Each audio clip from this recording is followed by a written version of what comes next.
Next question है आपका 9 centimetre त्रिज्या वाली ठोस धातु की एक गेंद को पिघलाया जाता है और गेंद की त्रिज्या के दोगुनी त्रिज्या वाले लंबवृत्तीय बेलन में डाला जाता है।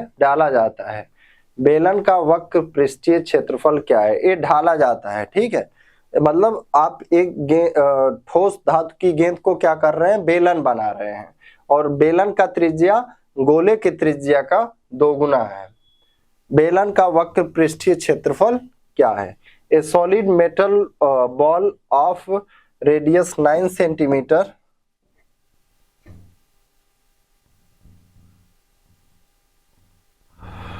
is melted and poured into a right circular cylinder of radius twice the radius of the ball. What is the curved surface area of the cylinder? तो यहाँ देखिए 9 सेंटीमीटर है, तो इसका हम आयतन निकालेंगे। क्या करेंगे? आयतन निकालेंगे और बराबर में लिखेंगे बेलन का आयतन। तो इसका आयतन क्या है?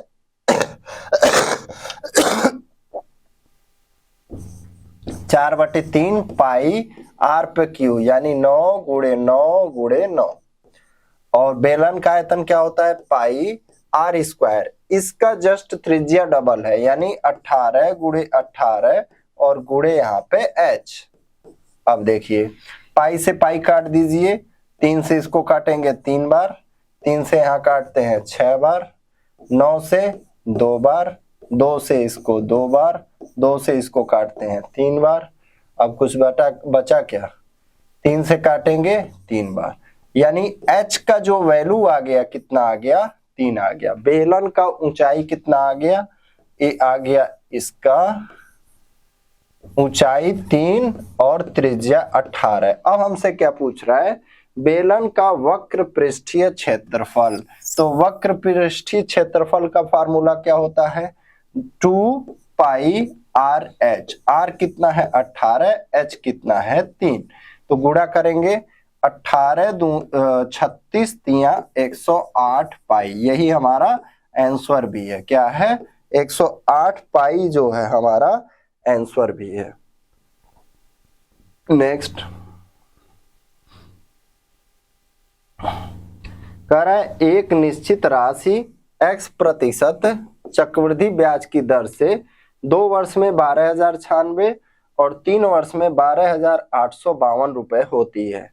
15,000 रुपए की राशि पर x+4% प्रति वर्ष की दर से 5 वर्षों में साधारण ब्याज रुपए में क्या होगा?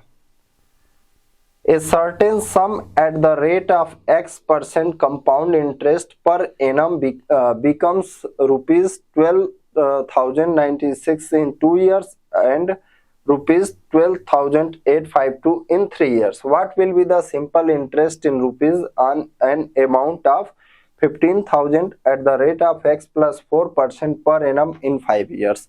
तो हमें पहले क्या है? रेट ऑफ इंटरेस्ट निकालना है। क्या निकालना है? रेट ऑफ इंटरेस्ट निकालना है।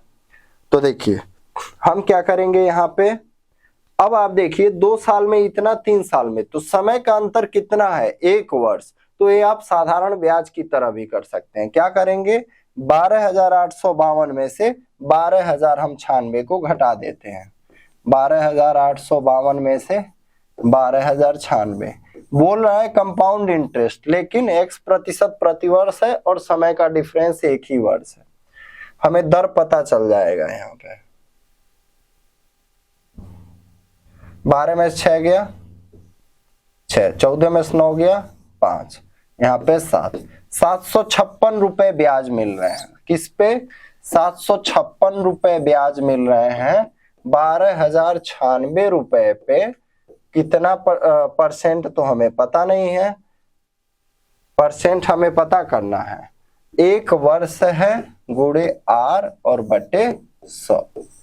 अब कट करते हैं, 7 से कट करते हैं, 7 1 कम 7 0 8, 7 से इधर भाग देते हैं, 7 1 कम 7, 5 बचा, 7 7 49, 1 बचा, 7 दूनी 14, 7 8 56। फिर 108 से कटेंगे, किससे कट सकते हैं? 12 से।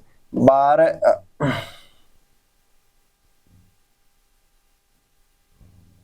9 108 12 से 144 बार, क्योंकि 12 का क्यूब है।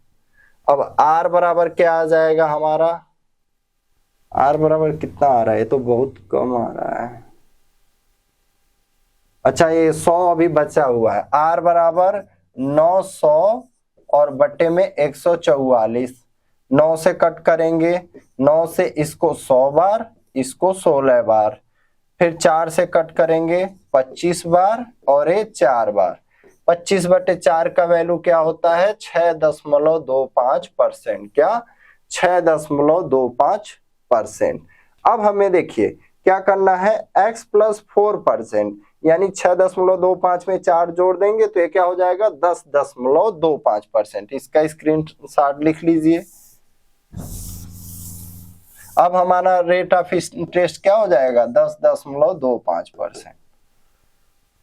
तो साधारण ब्याज निकालते हैं, 15,000 गुणे 5 वर्ष में गुणे 10.25 और बटे में 100, 00 से 00। अब देखिए यहाँ पे एक जीरो से इसका 1 दशमलव इधर कर सकते हैं, यानी 15×5 = 75 गुणे 102.5। अब 75 का गुणा करते हैं, 75×5 = 385। अच्छा खासा ब्याज आएगा। 75×5 7 5×5 = 25, 7×5 = 35, 75×5 = 375। 375 को 5, 37 बचा। 75 दूनी 150 और 37 187 को 7, 18 बचा। 18 को 8 लिख देंगे, 1 बचा। 75 × 75 और 1 76, एक स्थान पे दशमलव लगा देंगे। हमारा आंसर क्या आ जाएगा, 7,687.5। चौथा ऑप्शन कह रहा है, एक व्यापारी अपने माल का विक्रय मूल्य क्रय मूल्य से 33% अधिक निर्धारित करता है। वह अपना माल निर्धारित मूल्य से 23% कम पर बेचता है। उसका लाभ प्रतिशत क्या है। A businessman fixes the selling price of his goods at 33% more than the cost price. He sells his goods at 23% less than the fixed price. What is his profit percentage? तो यहाँ पे देखिए क्या है, मान लीजिए 100 रुपया प्राइस है, 133 फिक्स किया। अब कह रहा है 23% कम पे बेचता है। 23% कम करेंगे तो कितना हो जाएगा, यहाँ 77 और बटे 100। 133 गुणे 77 बटे 100 करते हैं। 77 का गुणा इसमें, 7 × 210, 7 × 21, 231 को 1, 23 बचा।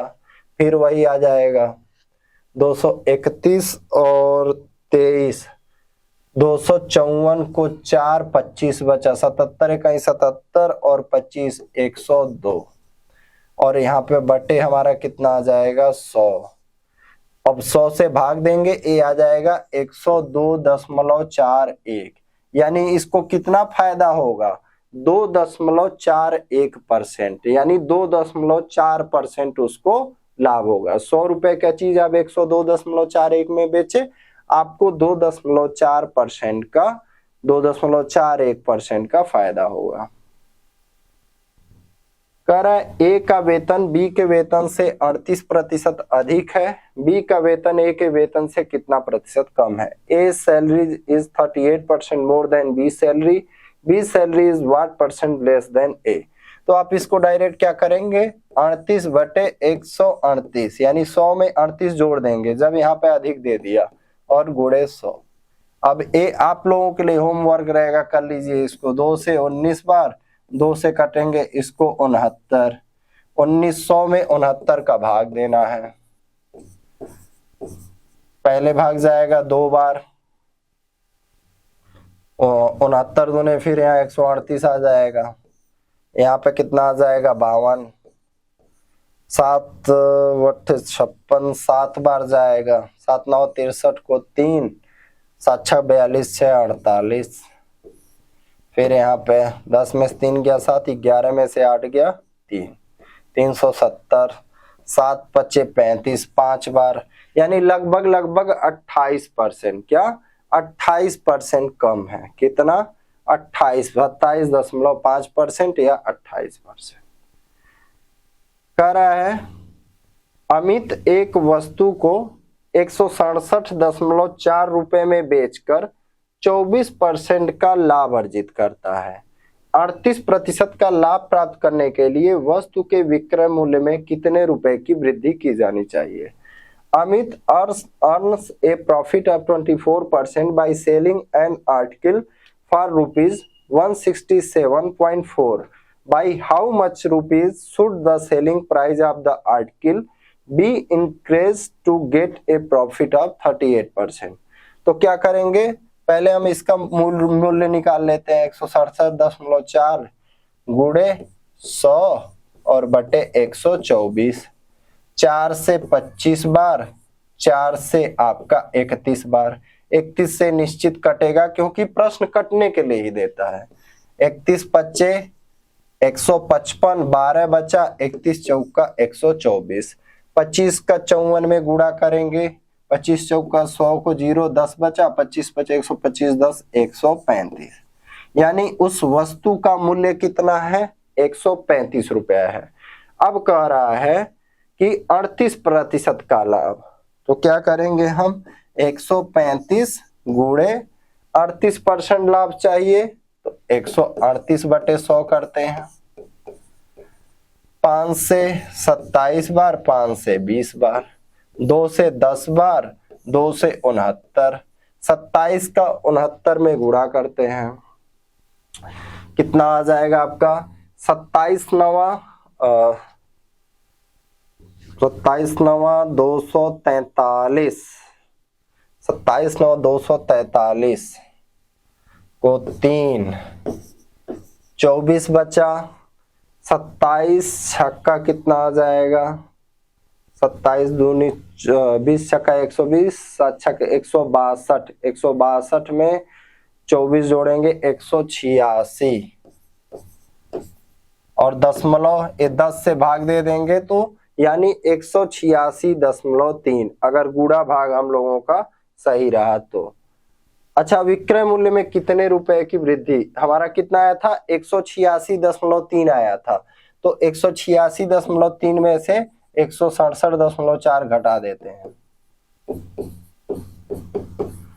13 में से 4 गया 9, यहाँ पे 5 बचा, 15 में से 7 गया 8 और 7 में से 6 गया 1। हमारा आंसर क्या आ जाएगा 18.9। अभी मैं कोशिश कर रहा हूं कि हर वीडियो को जो है आधा घंटा पहले वो कर दूं, ठीक है, नहीं तो फिर कट करना पड़ता है और टाइम बढ़ जाता है, ठीक है, वीडियो बनाने से ज्यादा काम दूसरा बढ़ जाता है, तो इसी वजह से मैं टाइमर लगा के बन रहा हूं कि 30 ही मिनट हो। ए एक काम का 1/4 भाग 2 दिन में पूरा कर सकता है और बी उस काम का 5वां भाग 6 दिन में। यदि वे एक साथ कार्य करते हैं तो वह कितने दिनों में कार्य पूरा करेंगे। A can complete 1/4 of a work in 2 days and B can complete 1/5 of the work in 6 days। If they work together then in how many days will they complete the work. तो देखिए, ए एक काम का 1/4 2 दिन में, यानी पूरा काम कितने दिन में कर देगा 1/4 2 दिन में, तो पूरा काम 8 दिन में। बी उस काम का 5वां भाग 6 दिन में, तो पूरा काम कितने दिन में करेगा 30 दिन में। एक साथ कार्य करते हैं तो कितने दिन में कर देंगे, 8 और 30 का एलसीएम लेंगे 60, 120, 8 से 15 बार, 30 से 4 बार, तो कितना आ जाएगा 120/19। क्या आ जाएगा 120/19 आना चाहिए, गलत आया।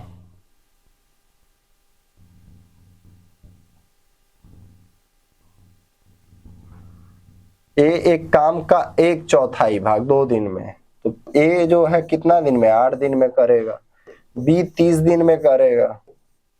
कहाँ गलती हो रहा है देखते हैं, तो 120 एलसीएम हो जाएगा 8 15 बार, 30 से 4 बार,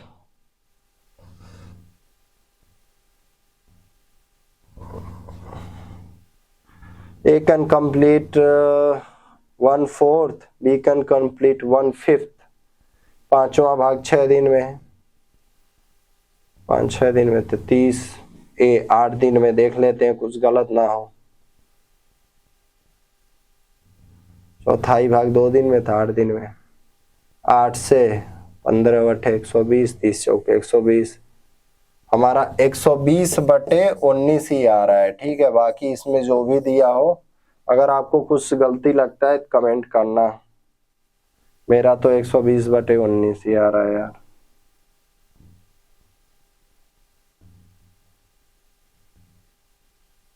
कह रहा है अमरेंद्र 3 किलोमीटर प्रति घंटा की गति से चलना शुरू करता है। उसके प्रारंभ करने के 5 घंटे बाद वीरेंद्र 8 किलोमीटर प्रति घंटा की गति से उसी दिशा व बिंदु से साइकिल चलाना शुरू करता है जहां से अमरेंद्र शुरू करता है। कितनी दूरी के बाद वीरेंद्र अमरेंद्र को पकड़ लेगा? Amarendra starts walking at the speed of 3 kilometres per hour. 5 hours after he started, Virender starts cycling from the same direction and point at the speed of 8 km per hour from where Amrendra starts. After what distance will Virender catch Amrendra? तो देखिए, Amarendra 3 kilometre पर घंटा, मान लीजिए अमरेंद्र यहाँ से start किया तो 5 घंटे में कितना चल लेगा? 15 किलोमीटर। इसका कितना है? 3 किलोमीटर पर आवर। और वीरेंद्र का कितना है? 8 किलोमीटर पर आवर। तो इनका जो रिलेटिव स्पीड हो जाएगा, कितना हो जाएगा? रिलेटिव स्पीड कितना हो जाएगा? 8 में से 3 घटा देंगे, यानी इनका सापेक्षिक चाल कितना हो जाएगा? 5 किलोमीटर प्रति घंटा। ये हो गया।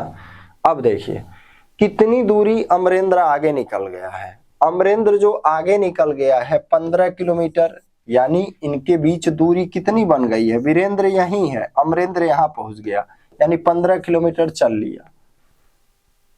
तो हमारा जो रिलेटिव स्पीड रहेगा इसी से भाग देंगे, तो हमें पता चल जाएगा कि कितना टाइम लगेगा वीरेंद्र को अमरेंद्र को पकड़ने में। तो कितना लगेगा? 3 घंटा।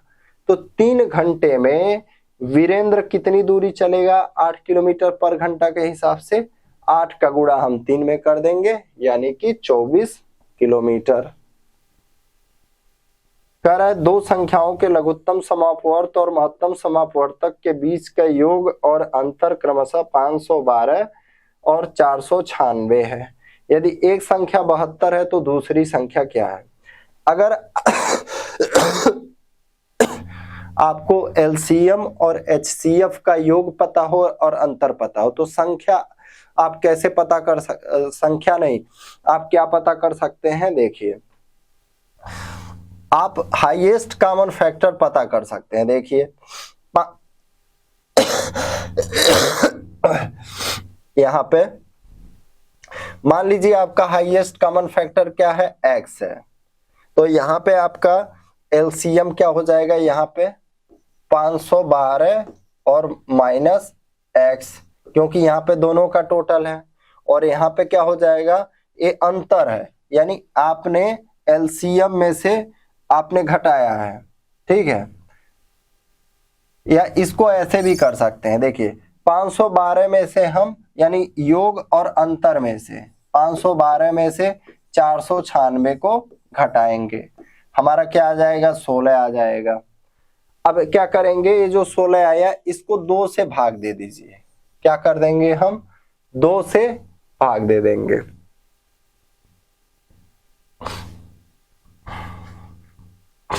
ये कितना आ जाएगा हमारा? 8। अब देखिए इस 8 को क्या करेंगे हम? 512 में से घटा देंगे। क्या करेंगे? 512 में से घटा देंगे। ये हमारा कितना आ जाएगा? 504। यानी हमारा एलसीएम कितना हो जाएगा? 504 और हाईएस्ट कॉमन फैक्टर कितना हो जाएगा? 8। अगर आपको एलसीएम और एचसीएफ का योग पता हो तो उन दोनों को घटा के क्या करेंगे? 2 से भाग दे देंगे। ठीक है, तो आपको हाईएस्ट कॉमन फैक्टर पता चल जाएगा। जैसे ट्राई भी कर लिया जाए, मान लीजिए हमारे पास नंबर है 3 है और 4 है, तो 3 और 4 थोड़ा बड़ा नंबर लेते हैं। ठीक है, टेस्ट किया जाए। मान लीजिए 8 है और हमारे पास 40 है, तो इसका हाईएस्ट कॉमन फैक्टर क्या हो जाएगा? 8 और 40 का 8 हाईएस्ट कॉमन फैक्टर हो जाएगा और एलसीएम क्या हो जाएगा? 40। तो इसका टोटल क्या होगा? 40 8 48 और इसका अंतर कितना होगा? 32। अब देखिए 48 और 32, 48 और 32 का हम क्या करेंगे? अंतर निकालेंगे। यहाँ कितना आ गया हमारा? 4 आ गया।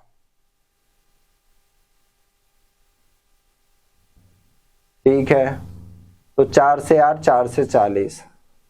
ये हर जगह नहीं अप्लाई हो रहा है, ठीक है, लेकिन यहाँ पे हमारा क्या है? अप्लाई हो गया था। तो 16/2 किया मैंने तो 8 आया। ठीक है, तो एक जगह हमने क्या किया? एलसीएम ले लिया 500 और 496 में 8 जोड़ेंगे 504, तो 504 गुणे 8 बराबर 72 गुणे x, यानी एलसीएम गुणे एचसीएफ बराबर 72, एक संख्या गुणे दूसरी संख्या। 8 से कट करेंगे 9 बार, 9 से इसको कट करेंगे, 9 पचे 45, 9 छक्का 54, यानी हमारी दूसरी संख्या क्या आ जाएगी? 56 आ जाएगा। क्या आ जाएगा? 56। दूसरा तरीका से भी एक बार देखते हैं जो सोच रहा था मैं। मान लेते हैं हाईएस्ट कॉमन फैक्टर x है,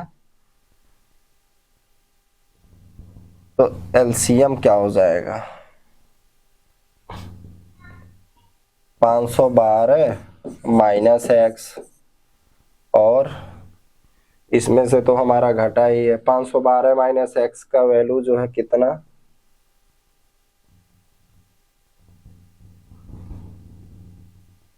लघुत्तम सपूर्णांक के बीच का योग और अंतर, एलसीएम प्लस एचसीएफ। इसमें दो चीज है, एलसीएम और एचसीएफ माइनस एचसीएफ करेंगे तो ऐसे ए आ जाएगा एलसीएम, और योग है और ये अंतर है, यानी एलसीएम माइनस एचसीएफ है। यानी इसमें हमें क्या करना होगा? 496 प्लस एक्स करना होगा, तब ये दोनों क्या होंगे? एक दूसरे के बराबर होंगे। तो ये एक्स इधर जाएगा तो 2x हो जाएगा। 512 में से 496, वही चीज मैंने किया, यहाँ 16 आएगा, x बराबर 8 जाएगा। अच्छा हाँ, यहाँ से आ रहा है। ठीक है, हम ये तरीका करेंगे, यानी कि हम मान लेंगे हमारा हाईएस्ट कॉमन फैक्टर क्या है? x है, तो 512 में से एक बार x घटा दिए और एक बार 496 में x जोड़ दिए, तो ये दोनों एक दूसरे के बराबर रहेंगे। 2x का वैल्यू आ जाएगा 16, x का वैल्यू आ जाएगा हमारा 8।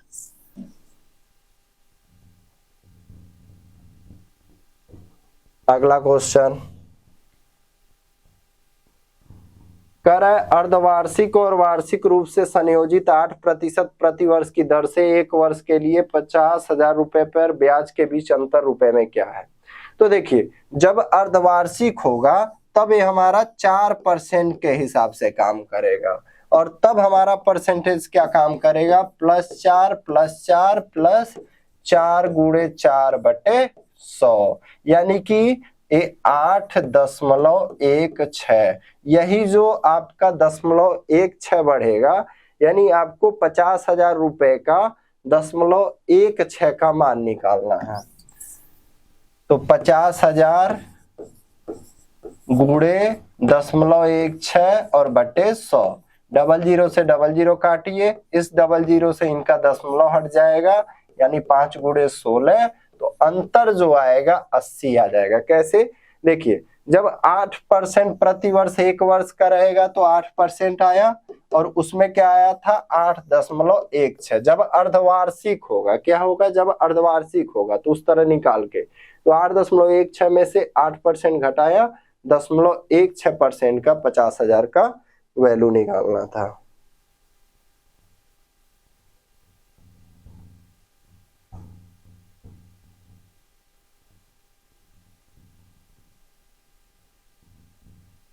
कह रहा है 12 सेंटीमीटर, 54 सेंटीमीटर, 72 सेंटीमीटर आयाम के एक ठोस धातु के घनाभ को पिघलाया जाता है और उसी आकार के 8 घनों में परिवर्तित किया जाता है। तो देखिए 12 गुणे 54 गुणे 72 ये आयतन हो जाएगा और घन का आयतन a पे क्यूब, लेकिन क्या कह रहा है 8 घन में, तो यहाँ 8 का गुणा कर लीजिए। अब 8 से कट करेंगे 9 बार। अब देखिए एक क्यूब बनेगा क्या, यहाँ पे देखेंगे 12 नवा 108 और यहाँ पे इसको अलग अलग तोड़ते हैं। देखिए 2 गुणे 2 गुणे 3 और इसको तोड़ेंगे 3 त्रिक का 9 त्रिक 27 और दूनी 54, इसको तोड़ेंगे गुणे 3 गुणे 3, यानी हम क्या कर रहे हैं 3 का पेयर बना रहे हैं। तो देखिए किसका किसका पेयर ट्रिपलेट बना, ये 3 3 बार हो गया, ये 3 3 बार हो गया, ये 2 3 बार हो गया, यानी क्या आ गया 3 पे क्यूब गुणे 3 पे क्यूब गुणे 2 पे क्यूब। तो a का वैल्यू क्या आ जाएगा हमारा 3 त्रिक 9 और दूनी 18। a का वैल्यू क्या आ गया, a का वैल्यू आ गया 18। अब हमसे क्या पूछ रहा है यहाँ पे पार्श्व पृष्ठीय क्षेत्रफल घन का। ऐसा नहीं है कि पूरा 6 पृष्ठ का नहीं पूछ रहा है, सिर्फ बगल का 4 पृष्ठ का पूछ रहा है। तो क्या करेंगे फार्मूला क्या लगाएंगे 4a², हमसे 2 घन का पूछ रहा है तो गुणे 2, तो 4 गुणे 18 का स्क्वायर 324 और गुणे 2, यानी 4 दूनी 8, 8 गुणे 324, तो 8 चौक 32 को 2, 3 बचा, 8 दूनी 16, 3 19 को 9, 1 बचा, 8 त्रिक 24 1 25। हमारा आंसर क्या आ जाएगा 2592।